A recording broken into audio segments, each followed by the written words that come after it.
welcome to HKU. Being a freshman, have you encountered any difficulties adapting yourself to the academic study here? Yes, quite a lot indeed. For example, I noticed that the texts I'm reading at university, including textbooks, book chapters, and journal articles, are quite different from the texts I read in secondary school, like storybooks, newspapers, and blogs. Yes, they belong to a very different genre of reading materials. What other differences have you observed? I'm now preparing for a tutorial of a Common Core course. The teacher told us to read the journal article before the next lesson. I've observed that some sentences end with a pair of brackets with a person's name and year inside. What is it? It is called an in-text citation. What is it for? It is used to acknowledge the fact that the writer has borrowed another person's idea in his or her own work. This acknowledgement is essential in academic writing to demonstrate academic integrity. I see. This concept is new to me. I haven't learned this in my secondary school before. Is it okay if I do not include any in-text citations when I work on my assignments? Of course not.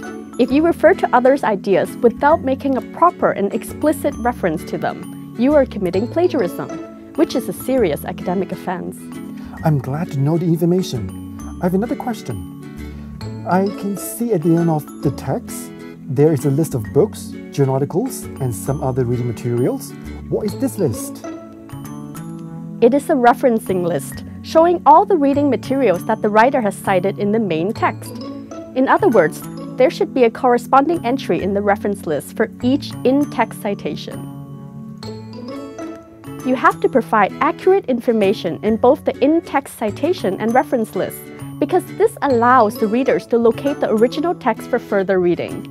Also, you can demonstrate your ability of acknowledging sources of text to explain and support your ideas in your assignment.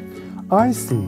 How should I cite and construct a reference list properly then? Well, constructing a reference list is a complicated process. It cannot be explained in a few words. I strongly recommend that you can come to our workshop and you will find out more. We will also explore the reasons for citation, different common referencing styles, types of information that require citation, what and how to cite, and many more. I am sure you will benefit from it.